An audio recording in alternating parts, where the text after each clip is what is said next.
शिवार जीवाला जाळी बळ दे झुंजायाला किरुपेची ढाल दे नविती पंचप्राण जीवारात ताल दे करपल रान देवा जळल शिवार तरी नाही धीर सांडला खेळ मांडला मांडला मांडला खेळ मांडला गमाय खेळ मांडला.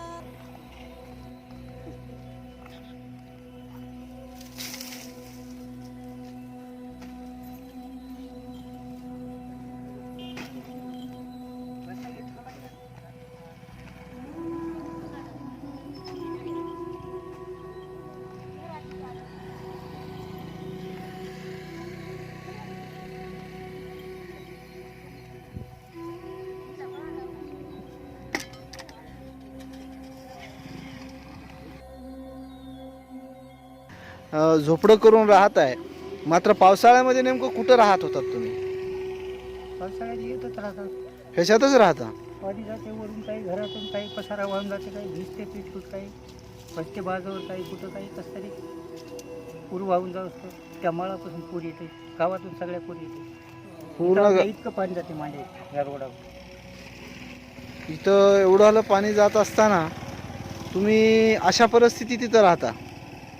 आमचा इलाजच नाही. अच्छा. आणि मग आता शासनानं तुम्हाला घरकुल वगैरे हे काही दिलं का नाही? दिलंच नाही. आम्ही एकदा दोनदा पगोरी केल्या, घरं केले, अर्धे फार्म अंधोरीत आहेत आता माझ्या नावानं.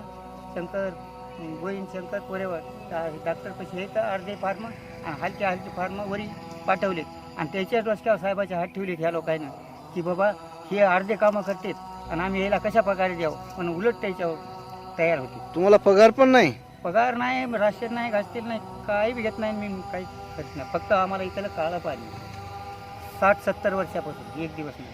आणि काय मागेल तर भीक मागून. माझ्या आंब्याबाईची ताट आहे, पडली आहे माझ्या घरी. मी थोडंसं पीठ मागतो, 1-2 भाकरीचं आणि आणून खातो.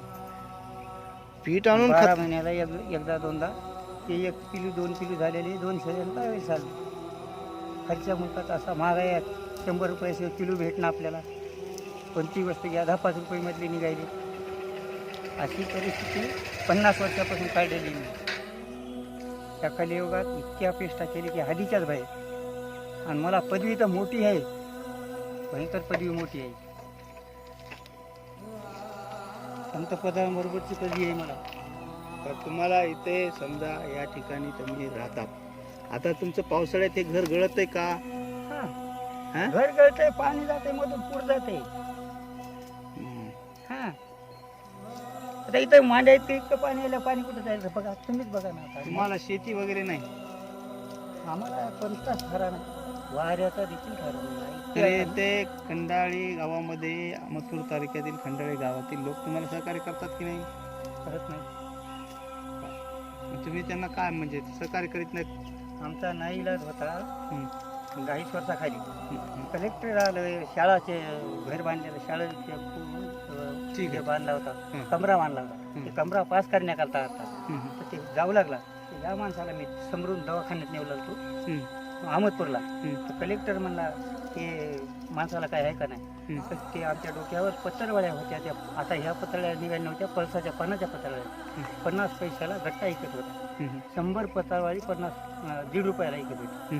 तर ते आम्ही विकून त्याला दवाखाना करणार आहोत. अशा अपेक्षाबद्दल त्याची गाठ अचानक पडली. अचानक पडल्यावर सरपंच पाटील काय म्हणले, तेव्हा म्हणले ह्याच्यापाशी 1-2 लाख रुपये आहेत आणि हे कशाचे घेते, तर हे मोठे आटंबर लोक होते. त्याला अशी परिस्थिती दाखवली. आमची रीत अशी आहे आणि त्याला तशी दाखवली. साहेबानं काय करा, म्हणून आमची एवढी अपेक्षा झाली.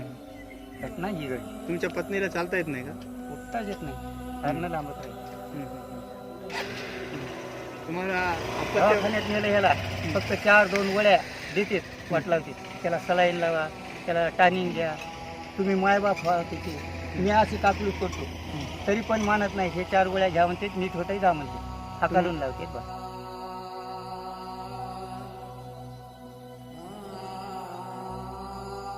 आज आपण गोविंद कोरेवाड यांच्या घरची परिस्थिती जर पाहिली तर अत्यंत हलाखीची असून आज शासन जे आहे लाखो रुपये जाहिरातीवर खर्च करत आहे. तर एकीकडं ही जर झोपडी पाहिली आपण तर त्यांच्यापर्यंत घरकुलाची योजना पोहोचलेली नाही. असं दिसून येतं की शासनाच्या योजना गोरगरिबापर्यंत पोहोचत नाहीत आणि त्यांची परिस्थिती जर पाहिली एकूण आर्थिक एकदम हलाखीची परिस्थिती असून त्यांना जोडधंदा म्हणून त्यांनी शेळीचा व्यवसाय आहे त्यांच्याकडं. तरी मी दिलीपराव देशमुख साहेब आज अहमदपूर तालुक्याचे नेते ते पण या ठिकाणी येऊन गेलेले आहेत. त्यांनी घरकुल देण्याचं आश्वासन दिलेलं आहे. ज्ञानेश्वर जाधव मी दैनिक सामनाला काम करतो आणि अहमदपूर तालुक्यातील खंडाळी येथे एक कुटुंब बेघर आहे गेल्या अनेक वर्षापासून आणि म्हणून या ठिकाणी मी हे इकडे अहमदपूरला जाताना पाहिलं होतं आणि मला तिथल्या प्रतिनिधीने सांगितलं होतं म्हणून मी आज इथं आलो आणि यांच्या घराची जी परिस्थिती पाहिली जी आजी आहे त्या आजीला उठता येत नाही, चालता येत नाही आणि दुसरी गोष्ट आहे की त्यांचा उदरनिर्वाहाचा जो धंदा आहे तो म्हणजे निव्वळ एक 4 शेळ्या आहेत आणि त्या शेळ्यावर ते उपजीविका भागवतात आणि विशेष करून एवढ्यावर त्यांचं पोट भरत नाही म्हणून ते गावामध्ये माधवगिरी मागतात. ज्यांनी काही पीठ वगैरे दिलं, मीठ मिरची त्याच्यावर जगतायत अशी परिस्थिती आहे. त्यांच्या घराच्या बाजूने जर पाहिलं तर निव्वळ सापाची आणि उंदराची आणि घुशीचे बिळ आहे. तिथे माणसं राहण्याचं नाहीच ते ठिकाण. ते जनावरं सुद्धा जर बांधलं तर जनावर राहू शकत नाहीत अशी परिस्थिती आहे. म्हणून माझी शासनाला विनंती आहे की बाबांनो, तुम्ही एक मोठ्या लाल दिव्याच्या गाडीतून फिरतात तेव्हा तुम्हाला या ठिकाणची ही परिस्थिती दिसत नाही का? मेन रोडवर हवेवर अशा गाड्या फिरतायत आणि तिथे एक दोन नवरा बायको फक्त त्यांना आपत्ती नाही आणि त्यांना काही नाही अशा ठिकाणी ते या ठिकाणी वास्तव्य करून आहेत.